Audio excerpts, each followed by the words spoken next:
जय हिंद साथियों, मैं एडवोकेट मोहम्मद जियाउद्दीन रहमानी। आज हमारे खास मेहमान जुड़े हुए हैं हमारे बीच, जो किसी पहचान और परिचय का मोहताज नहीं है, जो बहुत ही संघर्ष के बाद मोबाइल रिपोर्टर के चैनल पे आके संजय जी वायरल हुए हैं और पूरे समाज के बीच समाज का मुद्दा को रखते हैं। तो आइए बिना देर किए हुए मिलते हैं संजय जी से। संजय जी, हमारे चैनल में आपका स्वागत है। आपका भी बहुत बहुत धन्यवाद जो आपने हमें अपने मंच पे मौका दिए बोलने के लिए, और तमाम दर्शकों को भी नमस्कार जो आप लोग देख रहे हैं। और हम तो यही कहेंगे, आप लोग जो है इस चैनल को सब्सक्राइब भी कीजिए और मदद कीजिए आगे बढ़ने में, क्योंकि हमारे क्षेत्र में ऐसा जो है कहीं नहीं था, ये पॉडकास्ट का जो है स्टूडियो नहीं था कहीं पे। और बहुत बहुत धन्यवाद। संजय जी, शुरुआत करते हैं। आपके जीवन काल का शुरुआती दौर कहाँ से शुरू हुआ, बचपन से लेकर अभी मोबाइल रिपोर्टर तक जो पहुँचे हैं, इस बीच के लिए आप कुछ अपना पब्लिक के सामने रखें बात। देखिए, आप बहुत बड़ा सवाल कर दिए हैं। ये सवाल जो है मामूली नहीं है, बहुत बड़ा सवाल है। जहाँ तक जीवन काल की बात की जाए तो जब से हम होश संभाले हैं तब से बहुत संघर्ष किए हैं। शुरुआती दौर में हमारे साथ इतना कठिनाई आया जिसका जवाब क्या देंगे। मेरे पिताजी जो थे उनके, मेरे दादाजी डेट कर गए, मेरे पिताजी बस छोटे थे तब। जब वो बड़े हुए, शादी विवाह हुआ, तो उसके बाद जो है जब हम पैदा हुए उसके, और जब मेरा उम्र समझिए 6-7 साल का था, तभी मेरे पिताजी जो है निकले, तो 14 साल तक गाँव नहीं आए। उस समय हम बहुत कठिनाई में बिताए हैं। घर परिवार मम्मी के साथ चलाना पड़ रहा था। बहुत बहुत जी। और बोलते बोलते आंखों में आंसू भी आ रहा है। जी जी जी। स्वाभाविक है, जो बचपन में पिता का साया सर से हट जाए तो बहुत कठिन होता है जीवन को आगे की ओर ले जाना। बिल्कुल, वो भावुकता दिख रहा है कि कहीं न कहीं जो बचपना था वो बड़े ही दुख भरा था और संघर्षों से भरा था, कठिनाइयों से भरा हुआ था। हम जो है उसके बाद चले गए ननिहाल, वहाँ रहने लगे। वहाँ रहने के बाद हमें जो है वहाँ पर में बहुत सारा कठिनाई आया, क्योंकि अपने घर में और कहीं पराई जगह पे रहने में बहुत फर्क होता है। अब वहाँ पे मामा वगैरह थे जो हमको पढ़ाते भी थे और साथ में अपना समय यापन करने के लिए काम धंधा भी करना पड़ता था। एजुकेशन आपका बचपन में ननिहाल से ही? ननिहाल से, वहाँ पे हमारा ननिहाल हुआ, आपको रोसड़ा में पड़ जाता है, वहाँ रानीपट्टी गांव है, वहाँ मेरा ननिहाल हुआ, समस्तीपुर जिला में। और हम वहाँ से जाते थे शिवाजी नगर, जो कि आपको बरियाही घाट के पास पड़ता है। शिवाजी नगर में वहीं पे हमारा जो है शिक्षा वहीं से हुआ। हम जो है वहाँ पे इंटर तक किए पढ़ाई। इंटर तक करने के बाद फिर हम देखे जो स्थिति खराब था, हम वहाँ से छोड़ के घर से किसी को बिना बताए हुए हम निकल के चले गए आसाम गए। आसाम में वहाँ पर मैं काफ़ी दिन जो है अपना संघर्ष किए, नौकरी किए, अपना जो है एक रोजगार समझ के हम सोचे जो गाड़ी सीख जाएंगे। बहुत शौक था गाड़ी चलाने का, तो उस टाइम में हम जो है ट्रक पे जो है क्लीनर का काम किए। बहुत कष्ट उठाए, वो बड़ा बड़ा टायर खोलना पड़ता था, कभी टायर पंचर हो जाए, कभी सामान लोड होता था तो रस्सी खींचना पड़ता था। बहुत सारे। संजय जी का कोई अस्थाई जॉब नहीं मिल पाया था? नहीं, अस्थाई जॉब नहीं था उस समय। मतलब उसमें भी देखे जो ये संघर्ष करेंगे अगर इस पे, तो हमारा कुछ आगे लाइफ बनेगा। तो हम वहीं पर में रह करके कष्ट उठा करके वहीं से ड्राइविंग जो है सीखे। हम ड्राइविंग सीखने से पहले बहुत सारा कष्ट उठाना पड़ा। ड्राइवर की हर बात मानना, गाली भी सुनना पड़ता था, कभी कभी बातें भी सुनना पड़ता था। कहीं बारिश ठंडा कुछ नहीं, सब मौसम में मतलब काम करना है तो करना है। उसके बाद खाने का भी दिक्कत होता है उस सब लाइन में, क्योंकि लॉन्ग सफर पे जाना आना रहता था। नेशनल परमिट था गाड़ी का, यहाँ से लेकर गाड़ी चला रहे थे? कौन सा गाड़ी चला रहे थे? ट्रक चला रहे थे। ट्रक वहाँ पर मैं 2-3 साल हम ट्रक लाइन में रहे। उसके बाद हम फिर घर आ गए। 3 साल। सबसे कठिन और परेशान जो होते हैं आदमी, हमें लग रहा है ट्रक ड्राइवर से ज्यादा रिस्क और उसका परेशानी बिल्कुल कोई भी ड्राइवर के पास नहीं होगा। बहुत बहुत कठिनाई होता है उस समय, संघर्ष करना पड़ता है। जब कहीं कहीं पे ऐसा जगह है बिहार के अंदर में या भारत के अंदर में जैसे आसाम हुआ, वहाँ पे रात के समय में अगर आप गाड़ी लेके जाते हैं तो अब तो कम हो गया है, जिस समय हम थे उस समय की बात बता रहे हैं, जो रोड पर में जो है वो साइकिल का स्पिंडल जो है ना ठोक देता था, चक्का पंचर हो जाए, गाड़ी को लूट ले, और गाड़ी लूट करके छोड़ दे तो ठीक है, उसके बाद जान से भी मार देता था ना, ड्राइवर को खलासी को जान से मार देता था, गाड़ी भी लूट लेता था, जान से भी मार देता था, बहुत सारा दिक्कत होता है। उस समय क्या था, आसाम में जो है आपको एक बॉर्डर पड़ता है, श्रीरामपुर बॉर्डर है, उस बॉर्डर पे एक समय ऐसा आया था जो कोकराझार एक डिस्ट्रिक्ट बनाने के लिए वहाँ की जो है आदिवासी लोग जो है ने उस समय युद्ध छेड़ दिया था, युद्ध स्तर पे, मतलब गाड़ी को एक लाइन से 10-10 20-20 गाड़ी को खड़ा कर दे और उसमें टंकी फोड़ के आग लगा देता था, ड्राइवर को जला देता था, होटल में आग लगा देता था, बहुत सारा घटना था, हम अपनी आंखों से देखे एक बार घटना। और आग लगी के समय क्या आप भी फंसे हुए थे? एक बार हम फंसे थे, हम लोग जान बचाए खेत में भाग के, एक जस्ट श्रीरामपुर बॉर्डर पार करने के साथ ही अपना एक मोतिहारी का जो है ड्राइवर ढाबा था, उसी जगह पे हम लोग गाड़ी लगा के रात में रुके हुए थे, एक आदिवासी आया, घेर लिया चारों तरफ से, हुआ करने लगा सबके पास, वो इतना बड़ा खुखरी तीर धनुष सब रखा था, उसका भाषा समझ में आता था आदिवासी का? हाँ, थोड़ा बहुत भाषा हुआ करता था।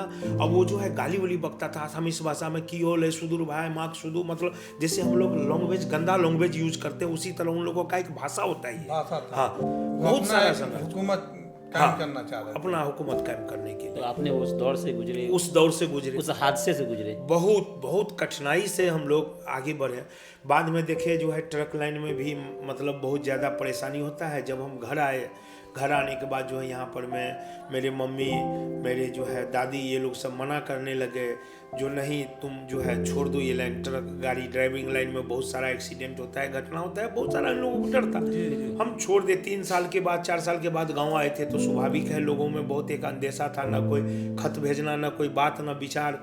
जब भागे हम तो 3 साल के बाद आए वापस गाँव, ये परिस्थिति में। वापस आने के बाद फिर इंटर पास किया जी, तो उस टाइम हम एक सिक्योरिटी गार्ड की जॉब की है, सिक्योरिटी गार्ड की जॉब की है, मुंबई में फेमस है अभी तक। हाँ, कोई नौकरी ना मिले तो सिक्योरिटी जॉब ना मिले तो सिक्योरिटी गार्ड का मुंबई का सिक्योरिटी गार्ड का काम कितने दिन तक किया? सिक्योरिटी गार्ड का काम हम जो है वहाँ पर मैं आपको 6 महीना किया है। गार्ड का काम 6 महीना के बाद हमें एक ऐसा मिल गया मौका जो हम वहाँ से निकल गए, फिर एक होटल लाइन में, वो मोती महल होटल था लिंकिंग रोड पे, वहाँ पे हमें पार्किंग में जो है जॉब मिला, गाड़ी पार्क करने का जॉब मिला।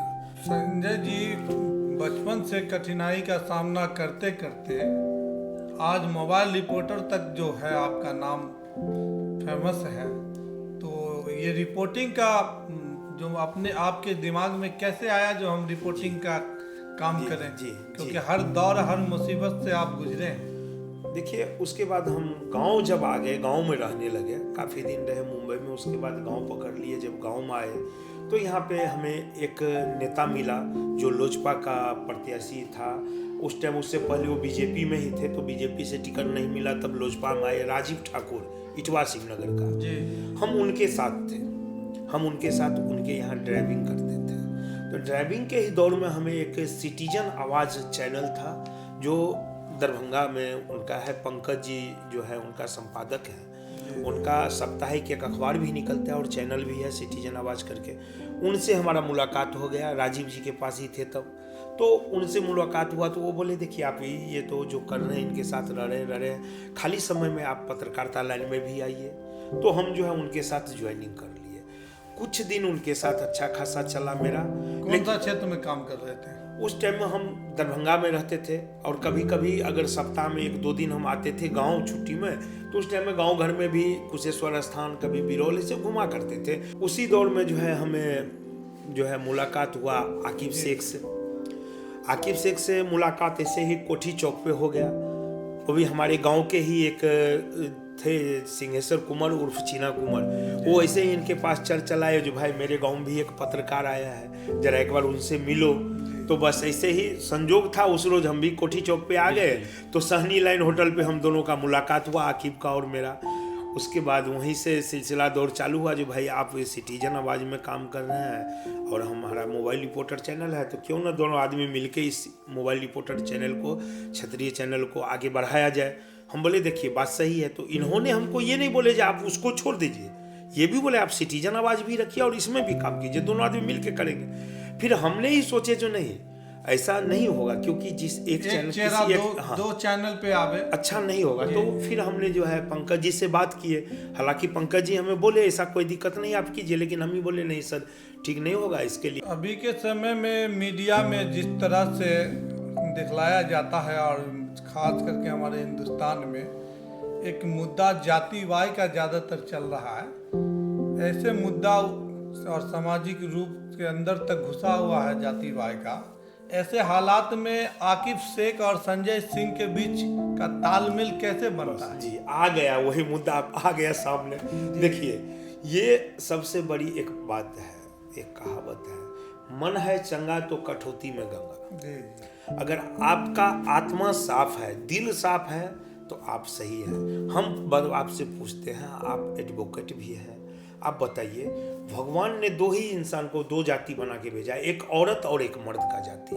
ये जातिवाद हम आप यहाँ बांट रहे हैं। जी।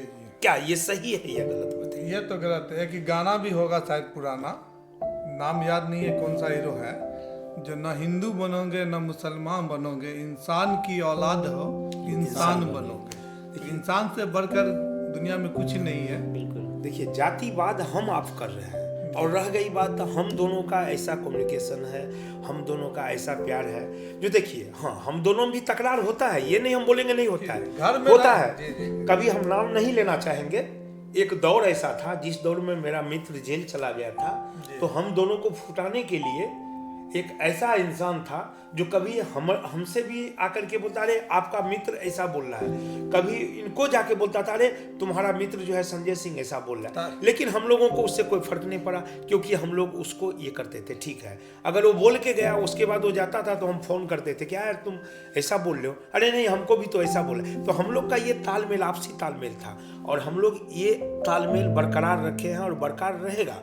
हम जाते हैं आकिब शेख के घर पे खाना खाते हैं, आकिब शेख मेरे घर पे खाना खाता है। बहुत आदमी को बुरा लगता है, ये नहीं हम कहेंगे, हमारे गांव के भी कुछ लोग हैं, हमारे अपने भी कुछ लोग हैं जिनको ये बुरा लग रहा है। अगर शायद वो देखते होंगे या देखेंगे ना तो उनको दिल में आ जाएगा जो क्या हम बोल रहे हैं, किसके बारे में बोल रहे हैं, उनको बुरा लगता है। लेकिन हम नहीं मानते इस चीज को, हम काहे मानेंगे? कहीं ना कहीं उनका सोच ये था, तो आप दोनों के बीच में फूट डाल दें ताकि ये मोबाइल रिपोर्टर से जो दोनों आदमी चल रहे हैं बिल्कुल एक दोस्त की तरह बनकर वो बिल्कुल दोस्ती खत्म हो वकील जाए। साहब का सही बोल रहे थे वकील साहब अभी कि जो मजहब की दीवार बीच में खड़ी थी, कहीं ना कहीं संजय जी उस दीवार को गिरा दिए।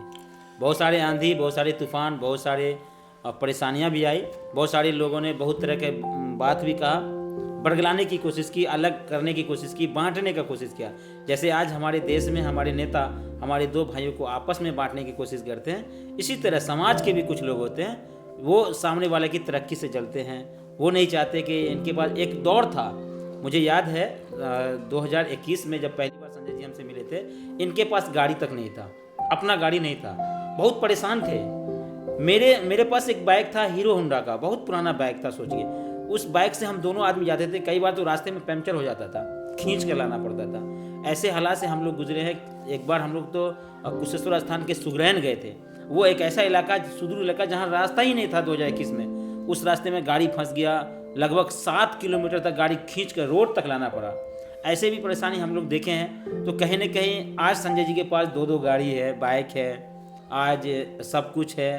तो ये मेहनत रंग लाया है, और जो भी सोशल मीडिया से, यूट्यूब से, फेसबुक से जो भी पैसा आता है, जो भी अर्निंग आता है, हम दोनों मतलब उसमें से जो भी होता है संजय जी भी लेते हैं, हम भी लेते हैं। तो कहने के हम दोनों का जो आपसी बना हुआ है वो सब कुछ ठीक ठाक चल रहा है। और मुझे लगता है कि जब तक हम दोनों जीवित रहेंगे, और आपके चैनल पर इस वीडियो को मैं कहूँगा उन लोगों से जिसके मानसिकता सही नहीं है, वो इस वीडियो को सेव कर ले कि इन दोनों में जब तक हम लोग का सांस चल रहा है, आखिरी सांस तक हम दोनों साथ हैं, और जिस दिन मर जाएंगे शायद उससे पहले अलग नहीं हो सकते। हम तो यही कहेंगे, जो देखिए हम लोग का जो है ना, जिस्म 2 है लेकिन जान 1 है, और ये 2 बदन 1 जान। और हम लोग जो है इतना जरूर सोच लिए हैं, जब तक रहेंगे दोनों आदमी तालमेल से रहेंगे। हाँ, होता है तकरार, कभी अगर मेरे मित्र गुस्सा आ जाता है तो हम नरम हो जाते हैं, कभी हम गुस्साते हैं तो मेरा मित्र नरम हो जाता है। देखिए आपसी तालमेल से ही होगा। और तमाम जितने भी हमारे चैनल में हैं लोग देख रहे हैं, चाहे हमारे यूट्यूबर भाई हो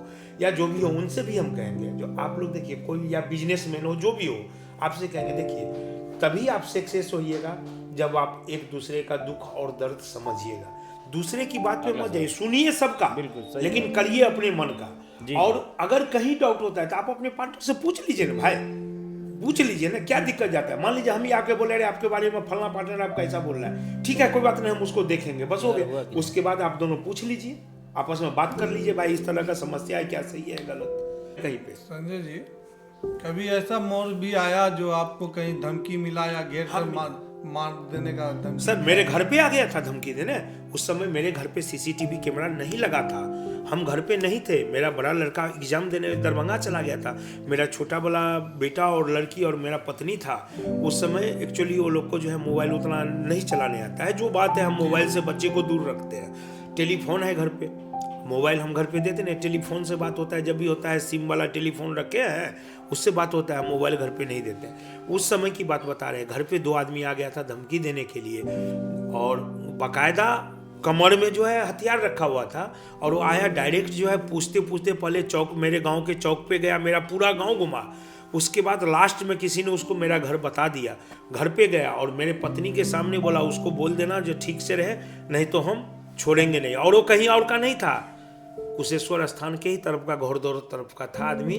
हमने एक खबर बनाए थे, दारू वाला खबर बनाए थे, उसी पे वो लोग आया था। बाद में जब हमको ऐसा लगा, हम घर पे गए, हमारे पत्नी बोला, रोने लगी, बोला छोड़ दो। बोले छोड़ेंगे तो नहीं काम, हम काम तो नहीं छोड़ेंगे, जिसमें हम घुस गए तो काम करेंगे। हम सच्चाई को सामने लाते हैं, दिखाते हैं। अगर किसी को बुरा लगता है ठीक है, जान से मार देगा, कोई गम नहीं। अगर सच्चाई दिखाने के कारण हमको हमारी जान चली जाती है तो हम एक्सेप्ट करते हैं, जान चला जाए, लेकिन हम इससे पीछे नहीं हटेंगे। हर सफलता के पीछे कहीं न कहीं बहुत बड़ा कुर्बानी है, जो कुर्बानी को संजय जी हमारे पोस्ट कार्ड में आकर आपको कैसा लगा?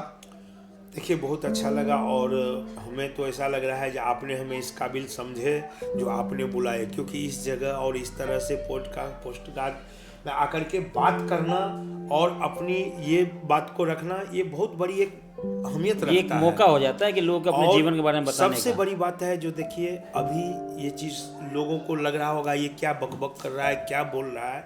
जी नहीं, ऐसा नहीं है। ये चीज़ आगे चल के पता चलेगा लोगों को आखिर ये क्या है, पॉडकास्ट क्या है, पॉडकास्ट का मतलब क्या है।